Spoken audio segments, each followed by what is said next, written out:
நாமத்திற்கு ஸ்தோத்திரம். இந்த நாளிலே தேவன் தம்முடைய விலையேறப்பட்ட கிருபையை நமக்கு கட்டளையிட்டு தரக்கூடிய தேவன். ஒவ்வொரு விசுவாசியும் ஒவ்வொரு தேவனுடைய பிள்ளையும் வருஷத்திற்கு 2 முறை ஆகிலும் இந்த வசனத்தை நீங்க கட்டாயம் என்ன செய்ய வேண்டும்? வாசிக்க வேண்டும். மிக முக்கியமான ஒரு வசனத்தை இன்றைக்கு உங்களுக்கு ஞாபகப்படுத்த போகிறேன்.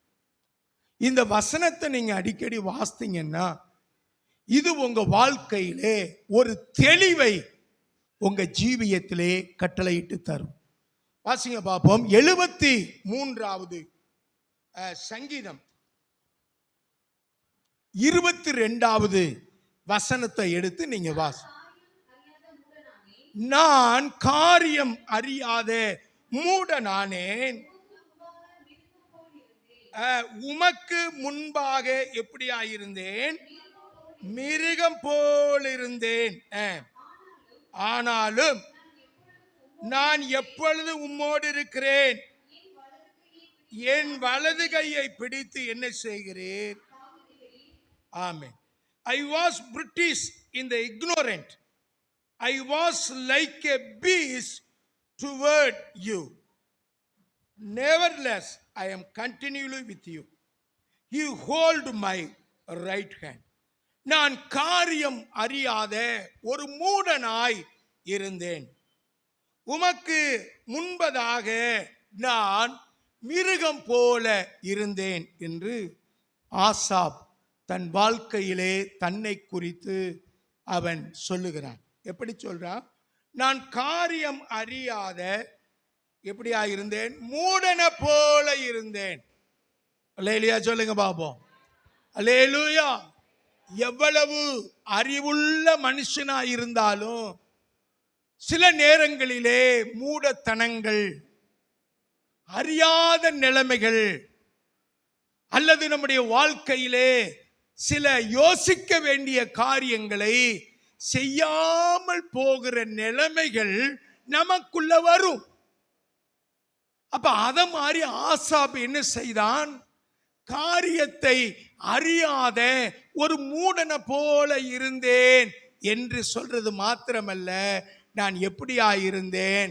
நான் மிருகத்தை போல என்ன செய்தேன்? இருந்தேன். அல்லேலூயா, அல்லேலூயா. கர்த்தருடைய நாமத்திற்கு ஸ்தோத்திரம். மிருகத்துக்கு தெரியாது எது எங்க இருக்கு, நம்ம எப்படி நடக்கணும், எப்படி போகணும் என்று வளர்ப்பு பிராணிகளுக்கு தெரியும். ஆனால் சில மிருகங்களுக்கு அதை பற்றி தெரியாது. சமீப நாட்களாக நடு ரோட்லேயே காட்டு எருமைகள் கூடலூர் அது மாதிரி ஊட்டி பகுதியில் போகுது. மேட்டுப்பாளையம் இந்த சைடெல்லாம் இறங்கி கீழேயே வந்துடுது. நல்ல லாரிலாம் போகுது, நடுவில் அது பாட்டுக்கு மெதுவாக அசைஞ்சு கூட்டம் கூட்டமாக போகுது. இது ரோடுன்னு தெரியாது. எவனும் அதை ஓட்டினா இடிச்சு விடுவான்னு தெரியாது. இப்படியெல்லாம் மிருகம் போல ரோட்டில் நடந்து காட்டு எருமைகள் மற்ற நாட்டு எருமைகள்லாம் போயிட்டு இருக்கு. அப்போ அதுக்கு என்ன தெரியாது? இது ரோடுன்னு தெரியாது. யார் குறுக்க வந்தாலும் அதை முட்டி தள்ள தெரியும். போன வாரம் ஒரு யானை ஒரு ஆளை வண்டியோடு சேர்த்து திறத்துறது. அவன் வண்டியை காப்பாற்றணும்னு பார்க்குறான். பக்கத்தில் இருக்கிற ஆட்கள் சொல்கிறாங்க, வண்டியை விட்டு ஓடு அப்படின்னோடனே வண்டியை போட்டு தேயிலை தோட்டத்தில் ஓடிட்டான். இல்லைன்னா அவனை ஒரே நசுக்கி இருக்கான். அப்போ மிருகத்துக்கு என்ன செய்யாது? இவன் நல்லவன், இவன் கெட்டவன், இவனுக்கு ஒன்று காரியத்தை செய்ய முடியாது என்று அதுக்கு தெரியாது. ஆனால் இந்த ஆசாப் ஒரு நாளிலே எப்படியா இருந்தான்? மூடனாவும் இருந்தான், நான் மிருகத்தை போலவும் இருந்தான். அப்ப அவன் என்ன அறிக்கை இடுகிறான்? 2வது வரியில் அவன் என்ன சொல்லுகிறான்? ஆனாலும் நான் எப்பொழுது என்ன செய்திருக்கிறேன்? உம்மோடு இருக்கிறேன். எனது வலது கையை பிடித்து தாங்குகிறீர். Nevertheless, I am continually with you. You hold my right hand. என்னுடைய வலது கையை பிடித்து நீ தாங்குகிறீர். ஆண்டவரே, நான் எப்போது என்ன செஞ்சிருக்கிறேன்? உம்மோடு இருக்கிறேன். அல்லேலூயா, அல்லேலூயா. சில நேரம் நம்மளும் அப்படித்தான் இருக்கிறோம். அந்த ஆசாப்புக்கு திடீர்னு என்ன பிரச்சனை வந்தது, ஆசாப்புக்கு என்ன திடீர்னு அவனுக்கு ஒரு இது வந்தது என்று நீங்கள் வாசித்தீர்கள் என்று சொன்னால், அந்த முதல்ல வசனத்தை எடுத்து வாசிங்க பார்ப்போம். 73 1 2 வசனத்தை வாசிங்க. சுத்த இருதயம் உள்ளவர்களாகிய இஸ்ரவேலுக்கு தேவன் நல்லவராகவே இருக்கிறார். ஆனாலும் என் கால்கள் தள்ளாடுதலுக்கும் என் அடிகள் சறுக்குதலுக்கும் சற்றே தப்பிற்று. துன்மார்க்கரின் வாழ்வை நான் காண்கையில் வீம்புக்காரராகிய அவர்கள் மேல் பொறாமை கொண்டேன். மரண பரியந்தம் அவர்களுக்கு இடுக்கணில்லை. அவர்களுடைய பெலன் உறுதியாயிருக்கிறது. நரற்படும் வருத்தத்திலே அகப்படார்கள். மனுஷர் படும் உபாதியை அடையார்கள்.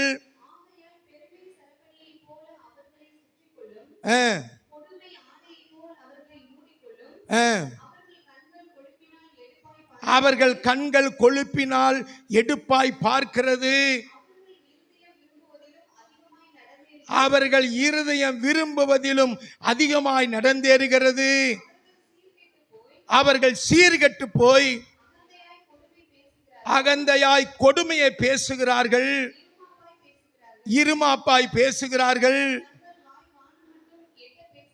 தங்கள் வாய் வானம் மட்டும் எட்ட பேசுகிறார்கள்.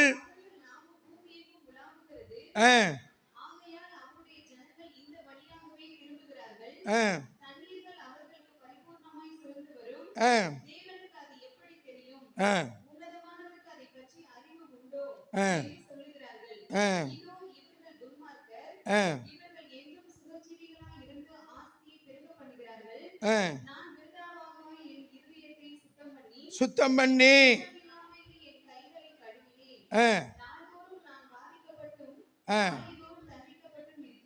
இருக்கிறேன்.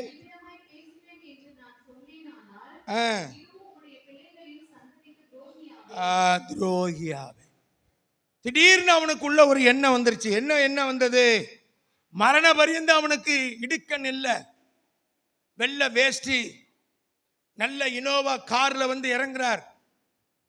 நம்ம கண்ணு பார்க்க தெரியும் அவர் இத்தனை அக்கிரமம் பண்றார், இத்தனை மேட்டரை போட்டு தள்ளவர், இத்தனை பேரை காலி பண்ணவர்.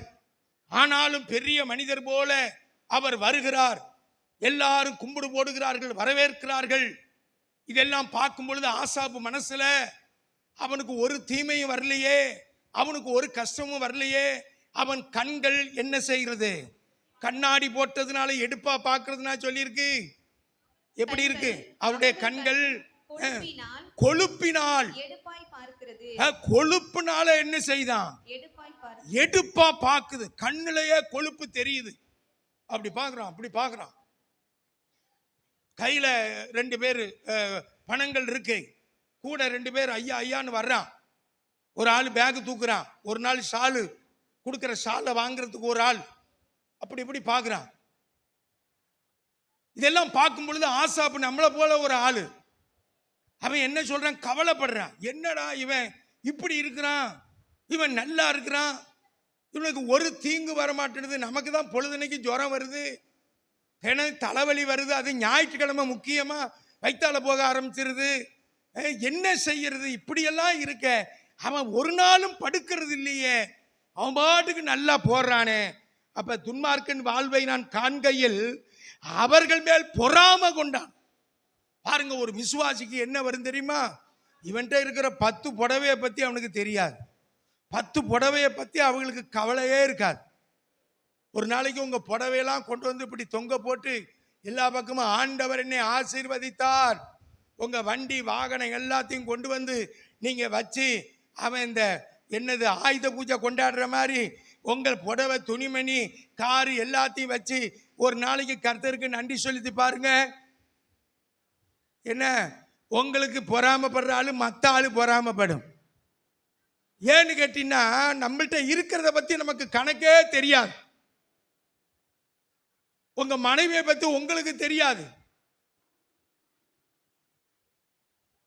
உங்க குடும்பத்தை பத்தி உங்களுக்கு தெரியாது. ஆனால் ஆசாப் சொல்றான், வீம்புக்காரரா மேல இருக்கு எனக்கு பொறாமை வந்தது.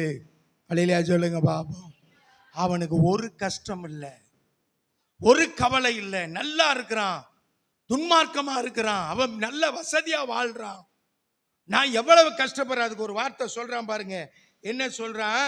அதாவது இதோ துன்மார்க்கர்கள் இவர்கள் என்றும் சுகஜீவிகளாயிருந்து ஆஸ்தியை என்ன செய்ய பண்ணுகிறார்கள்? பெருக பண்ணுகிறார்கள். கட்டு மேல கட்டு.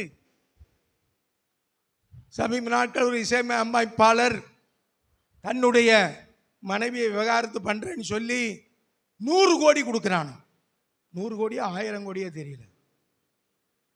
100 கோடியை கொடுத்து என் மனைவியை வெறுக்கிறேன்.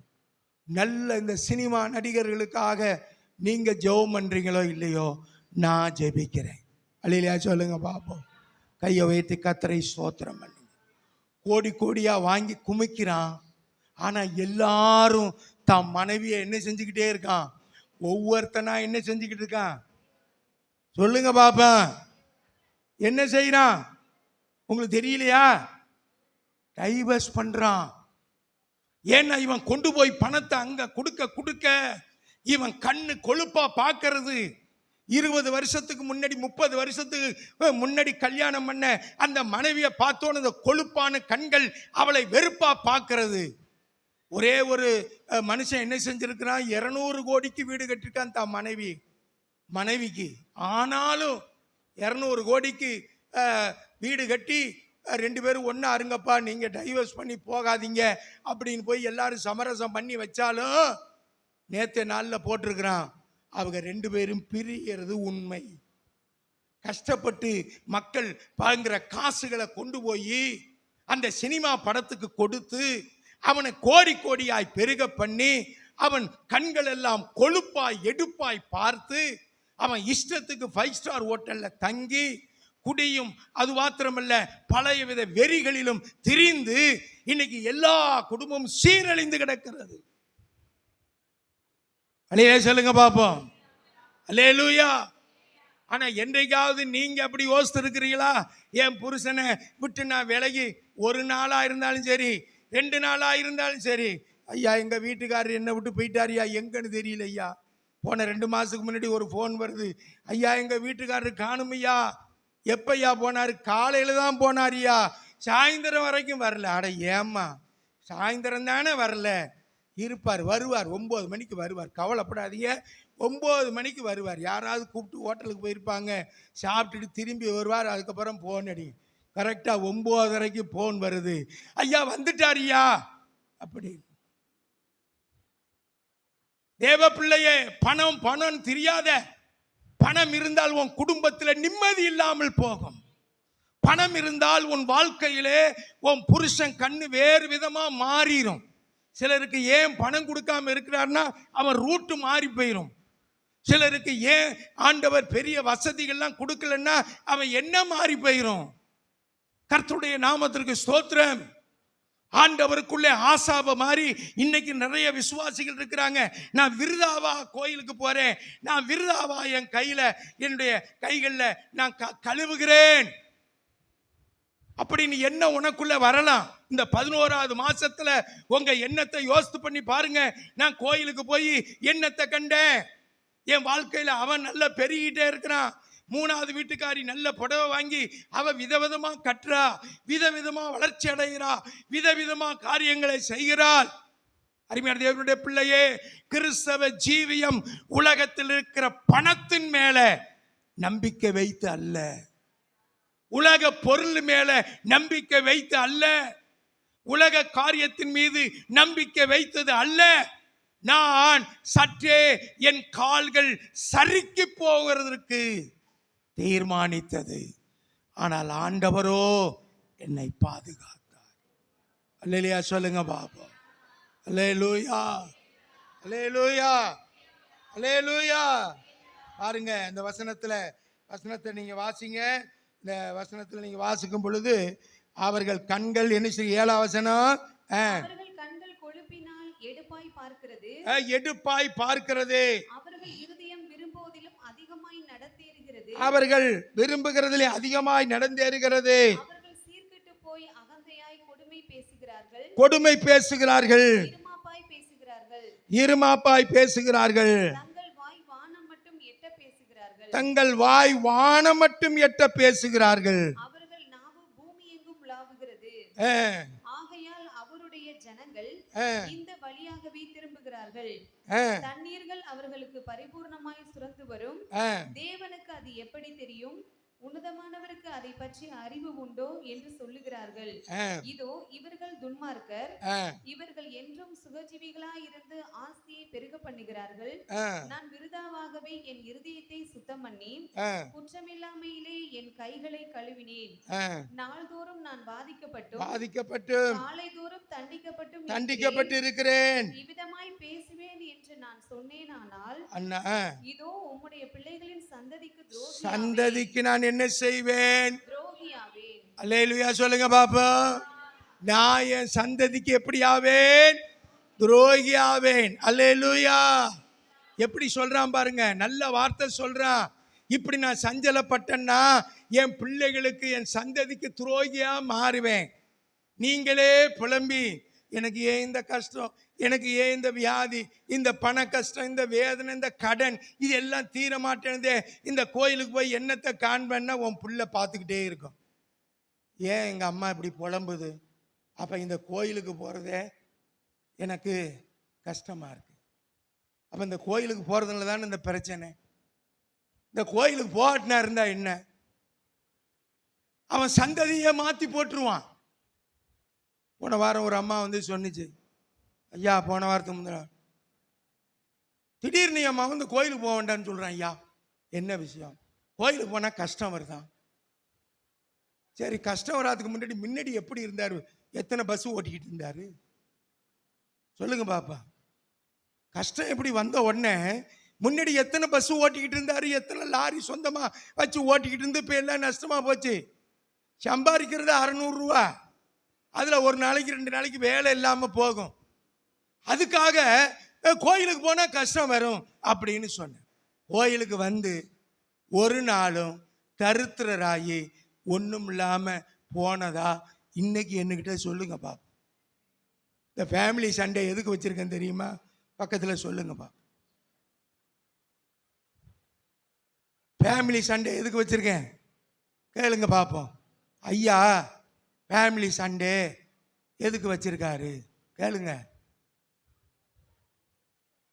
மூப்பர்கள் இளம் தலைமுறைக்கு உங்க சாட்சிகளை சொல்லணும்.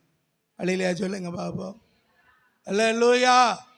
மூத்தவர்கள், இப்போ டாக்டர் இருக்கிறாரு, அவங்க டாக்டர் அம்மா இருக்கிறாங்க, ஆறுமும்பர் இருக்கிறாரு, இந்திராஷ்டர் இருக்கிறாங்க, செல்லதுரை இருக்கிறாரு, ஜெய்சிங் இருக்கிறாரு, அப்புறம் வேற யார், தாமஸ் இருக்காரு, வேற யாரு மூத்த ஆட்கள், வன்னிராஜ் இருக்காரு, அப்புறம் வேற யாரு மூத்தவர்கள் கையை உயர்த்துங்க, செல்ராஜ் இருக்காரு, மோகன் பிரதர் இருக்கிறார், ஜெய்சிங் மோகன். இந்த கொண்டந்து கொட்டி இருக்கிற மண்ணில் பாதி மண்ணு கே பாலகிருஷ்ணன் அவர் ஆஸ்பத்திரியில் கட்டின மண்ணு தான் இங்கே கீழே போட்டிருக்கோம். மோகன் பிரதர் விசுவாசிகள்லாம் போய் டிராக்டரில் போய் எல்லாத்தையும் அள்ளி போட்டு அங்கிருந்து அவ்வளோ உயரத்துலேருந்து டிராக்டர் மேலே வரும், அண்டர் கிரவுண்ட் கட்டுற வரைக்கும். ஆண்டவருனை வாளாக்காமலே என்ன செய்கிறார்? தலையாக்குவார். அல்லேலூயா சொல்லுங்க பாப்போம். சும்மா இல்லை விசுவாசம். அல்லேலூயா சொல்லுங்க பாப்போம். நேத்து முளைச்ச காளான் இல்ல விசுவாசம். மலையில பெய்கிற அந்த இதுல முளைச்சு வர்றதல்ல விசுவாசம். விசுவாசம் என்ன செய்யுன்னு சொன்னால் 1000 காலத்து பயிர். கரங்களை வைத்து கர்த்தரை ஸ்தோத்திரம் பண்ணுங்க பாப்போம். அல்லேலூயா. பெண்களின் நிறைய சகோதரிமாருடைய வாழ்க்கையிலும் அந்த சாட்சி உண்டு. அதுக்காக தான் உங்களுக்கு இந்த ஃபேமிலி சண்டே வச்சிருக்கிறேன். இளம் தலைமுறைகள் இந்த நாட்களை என்ன செய்யறாங்க, உடனே ஒரு காரியம் நடக்கணும். இன்னைக்கு போனோன்னு இந்த கதாநாயகன் ஒரே பாட்டில், போன வாரம் நம்ம உதவி போதகர் பேசினார், ஒரு பாட்டிலேயே கோடீஸ்வரன் ஆயிடுவான் அப்படின்னு அவர் சொன்னார். எனக்கு ஆச்சரியமா இருக்கு. ஒரே ஒரு பாட்டு தான் பாடுவானா, அவன் பால்காரனா இருப்பானா, அப்புறம் அவன் வண்டி ஓட்டுவானா, அப்புறம் கார் ஓட்டுவானா, பெரிய பால் கம்பெனி வச்சு பெரிய மாடகை வாங்கி அவன் அப்போ விற்று போட்ட அவன் பங்களாலாம் மறுபடியும் வாங்கி இவன் பெரியவன். இன்னைக்கு எல்லாரும் அப்படித்தான் சினிமாக்காரனை போலையே வளரணும். கல்யாணம் ஆனோன்னு வண்டியில் 2 நாள் தான் கூப்பிட்டு போவார் ஹோட்டலுக்கு, 3ஆம் நாள் போனால் 500 ரூபா செலவாகும். அப்போ தான் நான் யோசனை பண்ணேன், விசுவாசி என்னைக்கும் கதாநாயகி மாதிரியே இருக்கக்கூடாது. எனக்கு ஆச்சரியமா இருக்க நிறைய கல்யாணங்களில் போகும்பொழுது இந்த பொண்ணு முதல் அடி எடுத்து வச்சு இப்படி வரும். இந்த வீட்டுக்குள்ளே வந்தோன்னு ஆமாங்கம்மா, முதல்ல மாமியார் ஐயா மாமா, அம்மா மாமா, அம்மா அம்மா அண்ணா, இதெல்லாம் வீடியோ எடுத்து வச்சுக்கணும். காப்பி இந்தாங்க மாமா, அத்தை இந்தாங்க அத்தை, அப்படி எல்லாம் கொடுக்கறது. அதுக்கப்புறம் 1 வருஷம் கழிச்சு இந்த கிழவி கிடக்கிறான். புருஷன்னு சொல்றாரு, இந்த கிழவி கிடக்கிறாப்போ பேசாம, அவளுக்கு ஒரு வேலை இல்லை. எத்தனை பேர் சொல்லியிருக்கிறீங்க? நீங்க சொல்லியிருக்கீங்களா இல்லையா? பொழுதன்னைக்கும் கொஞ்சம் நேரம் படுக்க விட மாட்டேன்னு, பொழுதன்னைக்கும் சுடுதண்ணி கொண்டா, அதை கொண்டா, இதை கொண்டா, அப்படியா இப்படியா அப்படின்னு கேட்டுக்கிட்டே இருக்கு. ஆனால் நம்ம பிள்ளைகள்லாம் நல்ல பிள்ளை. வெளியிலையா சொல்லுங்க பாப்பா. இந்த பக்கம் சத்தம் காணும். வெளியிலையா சொல்லுங்க பாப்பா. அல்லேலூயா. அவன் கேட்கிறான், ஆண்டவருக்கு இதுக்கு கண் தெரியலையா? உன்னதமானவருக்கு அறிவு இல்லையா? இப்படி எல்லாம் துன்மார்க்கம் பெருகிட்டே போறானே, நான் கஷ்டப்பட்டு எல்லாத்தையும் செய்கிறேனே என்று அவன் அங்கலாய்க்கிறான். அருமையான தேவனுடைய பிள்ளையே, நம்முடைய வாழ்க்கையில என்ன வந்தாலும் எது வந்தாலும் நம்ம ஒரு நாள் என்ன செய்யக்கூடாது, கலங்கவே கூடாது. கையில் ஊதி கத்திரை சோதனம் பண்ணுங்க பார்ப்போம். ஒரு வீட்டில் 2 ஆடு வளர்த்துருக்கான். ஒரு ஆடு அந்த பக்கம் கட்டியிருக்கான், இன்னொரு ஆடு இந்த பக்கம் கட்டியிருக்கான். ஒரு ஆட்டுக்கு தொடர்ந்து நல்ல கொலையும் தண்ணி எல்லாம் டெய்லி வச்சுக்கிட்டே இருக்கிறான். இந்த ஆட்டுக்கு சாயந்தரம் கொஞ்சம் வேலை போட்டுக்கிட்டு பேசாம இந்த பக்கம் கட்டி வச்சிருக்கான். இந்த ஆடு அதை பார்க்குது, அது பொழுதன்னைக்கும் சாப்பிட்டுக்கிட்டே இருக்கு. சுத்தி நிறைய செடி கொடி எல்லாம் நிறைய சாப்பிட்டுட்டு இருக்கு, வெட்டி கொண்டாந்து போடுறான். இந்த ஆடு பார்க்குது, இப்படி பார்க்குது. பார்த்துட்டு என்னடா நமக்கு இவ்வளோதான் போடுறான் இவன், அதை போய் பிச்சுக்கிட்டு தின்னவும் முடியல. டெய்லி கவனிப்பு, புருஷன் பெஞ்சாதி பிள்ளை எல்லாம் கொண்டாந்து போடுது. கடைசியில் ஒரு 20 நாள் 1 மாதம் கழிச்சுது. திடீர்னு அந்த காலை காணும். அந்த ஆடு ஒருத்தன் இழுத்துக்கிட்டு நிற்கிறான், விலை பேசுகிறான். விலை பேசும் பொழுது 8000 கொடு. இவன் கேட்குறான் 8000. வெயிட்டை பாரியா, நல்லா பிடிச்சி பாரு அப்படின்றான். கடைசியில் எல்லாம் சேர்த்து 8 ரூபா, 7,800க்கு முடிஞ்சது விலை. இது அடுத்தது நம்மளை பிடிப்பாங்கன்னு நினச்சிக்கிட்டு இருக்கு. அவன் கேட்குறான், இந்த தொத்த ஆடு என்ன ஏன் நிற்கிது? இல்லை, அது நான் வளர்க்குறதுக்கு வச்சிருக்கிறேன் அப்படின்னு. அப்போ தான் இது மனசில் பட்டுச்சு, எஜமானோடு நம்ம இருக்க போகிறோம், அதனால தான் நமக்கு ஒன்றும் போடாமல் இருக்கான். அது அடிக்க போகுது, அதுக்காக நல்ல கொழுமையாக கொடுத்து பேசி அனுப்பிட்டான். அப்போ தான் அதுக்கு அறிவு தெரிந்தது. நீ தேவனோடு வாழக்கூடியவன், உனக்கு ஆண்டவர் அதிகமாக கொடுக்க மாட்டார், உனக்கு அதிகமாக எதுவும் செய்ய மாட்டார். ஏன்னா நீ அதிகமாக செஞ்சால் இந்த பூலோகத்தில் சாப்பிட்டுட்டு நல்ல குண்டாகி இந்த இதுக்குள்ளே வர முடியாமல் போயிடும். எதுக்குள்ளே? இப்போ நான் இதுக்குள்ளே வர முடியுமா? இந்த கேட்டுக்குள்ளே வர முடியுமா? சொல்லுங்க பார்ப்போம். ஐஸ்வர்யவான் எதுக்குள்ளே நுழையணும்? ஊசியின் காதுக்குள்ளே நுழையிற மாதிரி என்ன செய்யும்? அவ்வளவு கடினம்னு சொல்கிறார். அப்போ நீ பெருத்து போய் உன் கண்ணி எடுப்பா பார்த்து ஊரில் இருக்கிறதால ஆசைப்பட்டு அதுக்காக தாறுமாறான காரியத்தை செய்து நீ வாழ்ந்தால் உனக்கு பரலோக ராஜ்யத்தில் இடமில்லை. அல்லேலூயா, அல்லேலூயா. அதனாலதான் ஆண்டவர் உனக்கு நல்ல போஷிப்பை கொடுக்கிறார். எங்க பையன், எங்க வீட்டுக்கு அடிக்கடி ஒரு தம்பி வருவான். அவனுக்கு கல்யாணம் ஆச்சு, ஒரு பிள்ளை கொழுன்னு பிறந்திருக்கு. பிறந்தோடனே, ஐயா என் பிள்ளைக்கு ஜெபம் பண்ணு. என்னடா ஆச்சு? வயிறு உப்பிக்குச்சியா அப்படின்னா. என்னடா விஷயம் அப்படின்னு டாக்டரை கொண்டு போய் தம்பிகிட்ட கேட்டான். தம்பி சில வார்த்தைகளை சொல்லி உடனே செய் அப்படின்னு டாக்டர் கேட்டாராம். என்னடா? நான் கேட்டோம், என்னப்பா செஞ்ச அப்படின்னு கேட்டேன். பிஸ்கெட் ஊட்டினையா. எத்தனை பிஸ்கெட் ஊட்டினேன்? 6 மாதம் 7 மாதம் பிள்ளைக்கு அது சாப்பிடுதுன்னு ஒரு பிஸ்கெட் பாக்கெட்டையும் ஊட்டி விட்டான். பாலில் கலந்து ஒரு பிஸ்கெட் பாக்கெட்டையும் ஊட்டி அது அடுத்த நாள் முக்கிக்கிட்டு ஓன்னு அழுகுது. அவன் அப்படியே பதறி போறான். ஏண்டா 2 பிஸ்கெட்டு பாக்கெட்டா ஊட்டியிருக்க கூடாதா? டாக்டர் கேட்டார், என் தம்பி ஒரே நாளில் உன் புள்ள வளர்ந்துருன்னு இத்தனை பிஸ்கெட் ஊட்டுனியா அப்படின்னு வைத்த அமுத்தி பார்த்தாராம். அது அப்படியே கல் மாதிரி இருந்தது. அவனுக்கு சிரிக்க சிரிக்க பார்த்தோன்னே ஊட்டி விட்டுட்டான். சாப்பிடுது. இன்னைக்கு ஜனங்கள் அப்படித்தான் விரும்புகிறாங்க. என்ன பார்த்தும் கர்த்தர் நிறைய சாப்பிடுப்பா, இந்தாப்பா இந்த கையில் நீ ஒரு கட்டு வச்சுக்க, இந்த கையில் ஒரு கட்டு வச்சு நீ நல்ல நிறைய பேர் அதான் யோசிக்கிறான். கட்டுக்கட்டா வேணும் பணம், பிரச்சனை இருக்கக்கூடாது, குழுக்காரன் வரக்கூடாது, யாரும் வரக்கூடாது. தேவனுடைய பிள்ளையே, நீ இந்த 11வது மாசத்துல நீ அடுத்தவனை பார்த்து பொறாமப்படாத, ஊழியக்காரனை பார்த்து பொறாமப்படாது, அடுத்த குடும்பத்தை பார்த்து பொறாமப்படாது, அடுத்தவன் புடவைகளை பார்த்தோ ட்ரெஸ்ஸுகளை பார்த்து பொறாமப்படாத. நீ ஆண்டவருக்கு உரியவன். அல்லேலூயா சொல்லுங்க பாப்பா. கையை வைத்து கர்த்தரை ஸ்தோத்திரம் பண்ணுங்க பாப்பா.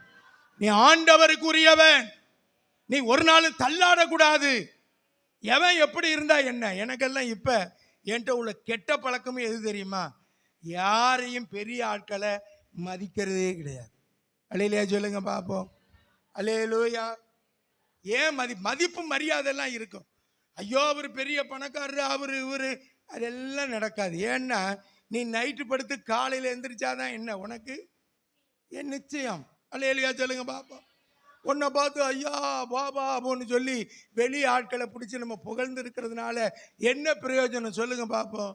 சிலர் கேட்பாங்க, என்னையா ஒரு ஃபோனே ஃபாதர் அடிக்க மாட்டேன்றீங்களே அப்படின்னுவார். பார்ப்போம், பேசுவோம், எல்லாம் செய்வோம். ஆனால் நிலையற்ற மனித வாழ்வு இந்த உலகத்தில் இருக்கிறது என்பதை நமக்கு தான் தெரியும். அல்லேலூயா சொல்லுங்க பார்ப்போம். கையை உயர்த்தி கர்த்தரை ஸ்தோத்திரம் பண்ணு. அல்லேலூயா. 80 வயசு போன வாரம் எல்லா இடத்துலையும் நடிச்சிருக்கிறான். ஏர்ஃபோர்ஸில் நடிச்சிருக்கிறான். எல்லா இடங்களையும் நடிச்சு 5 பங்களா வாங்கி இருந்திருக்கான். 5 பங்களாவிலையும் ஷூட்டிங்க்கு கூப்பிட்டுருக்கான். ஒரு படம் எடுத்தா 2 பங்களா காலி. கடைசியில அவன் மகன் சொன்னானா, இருக்கும் பொழுதே சொத்துக்களை எனக்கு பிரிச்சு கொடுங்க அப்படின்னா. நிறைய, அவனுக்கு வயசு 84, நிறைய பணம் நடிச்சு பணத்தெல்லாம் நல்ல பத்திரமா ஒழுக்கமா அவன் செஞ்ச மனுஷன். மகன் சொன்ன ஒரே வார்த்தை, அதுலேயே அவன் உடஞ்சு போயிட்டான். அடுத்த ஒரு வாரத்திலேயே அவன் சீக்காயி, ஏற்கனவே ஆப்ரேஷன் பண்ணப்பட்டிருக்கு, அதோட அவன் மரித்து போனான். தேவனுடைய பிள்ளையே, எத்தனை பங்களா இருந்து என்ன பிரயோஜனம்? நிம்மதியோடு நீ வாழ முடியுதா? நிம்மதியோடு உன் ஜீவனை கொடுக்க முடியுதா? ஆகையினாலே பங்களா இல்லை, அது இல்லை, இது இல்லை, நீ கவலைப்படாத. ஆண்டவர் எனக்கு ஒரு நல்ல கணவனை, மனைவியை, பிள்ளைகளை, எனக்கு வீடு வாசலை, எனக்கு உண்டான வாகனத்தை கொடுத்தார் என்பதை நீ மகிழ்ச்சியாய் கர்த்தருக்கு ஸ்தோத்திரம் பண்ணும். அதை பெரிய ஒரு சொத்து ஆண்டவரோடு இணைந்து வாழ். அல்லேலூயா சொல்லுங்க பாப்போம். கையை உயர்த்தி கர்த்தருக்கு ஸ்தோத்திரம் பண்ணுவோம். அல்லேலூயா. இயேசுவோடு இணைந்த வாழ்வினை தேடி தெரிந்து கொண்டே போதும் மாய உலகினிலே.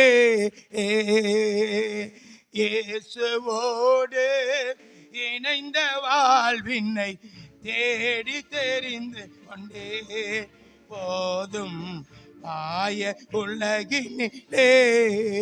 மனிதர்கள் மாறி மறையோ மாறிடாததே, மனிதர்கள்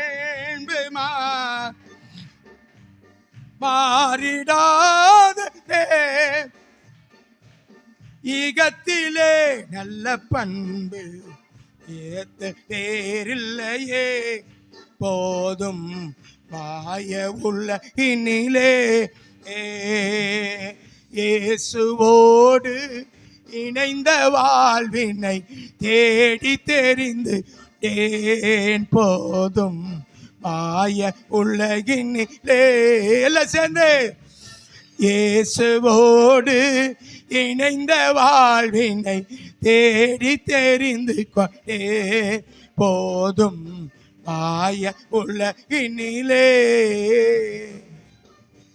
அல்லேலூயா, அல்லேலூயா. பணத்தோடு இணைந்த வாழ்வு, ஆடம்பரத்தோடு இணைந்த வாழ்வு, இதெல்லாம் காட்டிலும் இயேசுவோடு நீ இணைந்து அவர் வேத புஸ்தகத்தோடு இணைந்த ஒரு வாழ்க்கை நீ வாழ்ந்திருந்தீன்னா உனக்கு அது பெரிய ஒரு ஆசீர்வாதம். கடைசியில இந்த ஆசாப் இப்படி தள்ளாடி ஒரு முடிவுக்கு வர்றான். எல்லாம் சேர்ந்து எடுத்து வாசிங்க பாப்போம். 19 வசனத்தை வாசிங்க பாப்போம். 17 வாசிங்க. இதை அறியும்படிக்கு யோசித்து 16. சரி 16. நான் தேவனுடைய பரிசுத்த ஸ்தலத்துக்குள் பிரவேசித்து, இதை அறியும்படிக்கு யோசித்து பார்த்தேன். தேவனுடைய பரிசுத்த ஸ்தலத்துக்குள் பிரவேசித்து, தேவனுடைய பரிசுத்த ஸ்தலத்துக்குள் பிரவேசித்து அவர்கள் முடிவை கவனித்து உணரும் அளவும், அவர்கள் முடிவை கவனித்து உணரும் அளவும் அது என் பார்வைக்கு விசனமாய் இருந்தது. அது என் பார்வைக்கு விசனமாய் இருந்தது. நிச்சயமாகவே நீர் அவர்களை சறுக்கலான இடங்களில் நிறுத்தி, நிச்சயமாகவே நீர் அவர்களை சறுக்கலான இடங்களிலே நிறுத்தி, பாலான இடங்களில் விழப்பண்ணுகிறீர். பாலான இடங்களிலே விழப்பண்ணுகிறீர். அவர்கள் ஒரு நிமிஷத்தில் எவ்வளவு பாழாய் போகிறார்கள். அவர்கள் ஒரு நிமிஷத்திலே எவ்வளவு பாழாய் போகிறார்கள். பயங்கரங்களால் அழிந்து நிர்மூலமாகிறார்கள். பயங்கரங்களால் அழிந்து நிர்மூலமாகிறார்கள். நித்திரை தெளிந்த உடனே, நித்திரை தெளிந்த உடனே சொப்பனம் ஒளிவது போல், சொப்பனம் ஒளிவது போல், ஆண்டவரே, ஆண்டவரே, விழிக்கும் போது, நீர் விழிக்கும் பொழுது அவர்கள் வேஷத்தை அவர்கள் வேஷத்தை இகழுவீர். இப்படியாக என் மனம் கசந்தது. இப்படியாக என் மனம் கசந்தது. என் உள்ளேந்திரியங்களிலே குத்துண்டேன். என் உள்ளந்திரியங்களிலே குத்துண்டேன். நான் காரியம் அறியாத மூடனானேன். நான் காரியம் அறியாத மூடனானேன். உமக்கு முன்பாக மிருகம் போல் உமக்கு முன்பதாக மிருகம் போல் இருந்தேன். ஆனாலும் நான் எப்பொழுதும் உம்மோடு இருக்கிறேன். என் வலது கையை பிடித்து தாங்குகிறீர். என் வலது கையை பிடித்து தாங்குகிறீர். உம்முடைய ஆலோசனையின்படி நீர் என்னை நடத்தி, உம்முடைய ஆலோசனைப்படி நீர் என்னை நடத்தி, முடிவிலே என்னை மகிமையிலே ஏற்றுக்கொள்வீர். பரலோகத்தில் உம்மை அல்லாமல் யாருண்டு? பூலோகத்திலே உம்மை தவிர எனக்கு வேற விருப்பம், உம்மை தவிர எனக்கு விருப்பமில்லை. என் மாம்சமும் என் இருதயமும் மாண்டு போகிறது. என் மாம்சம் என் இருதயம் மாண்டு போகிறதே. தேவன் என்றென்றைக்கும் என் இருதயத்தின் கண்மலையின் என் பங்குமாய் இருக்கிறார். கண்மலையும் என் பங்குமாய் இருக்கிறார். இதோ உம்மை விட்டு தூரமாய் போகிறவர்கள் நாசமடைவார்கள். நாசமடைவார்கள். உம்மை விட்டு சோரம் போகிறவர்கள் அனைவரையும் சங்கரிப்பீர். எனக்கோ தேவனை அண்டிக் கொண்டிருப்பதே நலம். தேவனை அண்டிக் கொண்டிருப்பதே நலம். உமது கிரியைகளை எல்லாம் சொல்லி வரும்படி கர்த்தராகிய ஆண்டவர் மேல் என் நம்பிக்கையை வைத்திருக்கிறேன். நம்பிக்கையை வைத்து. அல்லேலூயா. But for me is a good to be near God. I have made the Lord God my refuge that may tell all your works. அது மிகப்பெரிய ஒரு கேடகம். ரெஃப்யூஜ் என்று சொன்னால் அது ஒரு கண்மலை. ஆண்டவர் எனக்கு கண்மலையாயிருக்கு. அவர் அண்டிக் கொண்டிருக்கிறதே நலம். அல்லேலூயா. அவரோடு வாழ்ந்தா அவர் என்னென்ன செய்யணுமோ அதை அதன் காலத்திலே நேர்த்தியாய் செய்வார். அல்லேலூயா சொல்லுங்க பாப்போம். ஆண்டவரை நம்பி இருந்தா அதன் காலத்தில் என்ன செய்வார்? அதை நேர்த்தியாய் செய்வார். நம்ம எல்லாம் சறுக்கிடக்கூடாது. நம்ம வாழ்க்கையில சறுக்குதல் இருக்கக்கூடாது. அது எல்லாத்துக்கும் நான் மேல வந்துட்டேன். யாரை கண்டாலும் எதை கண்டாலும் ஒரு நாளும் சறுக்கவே கூடாது.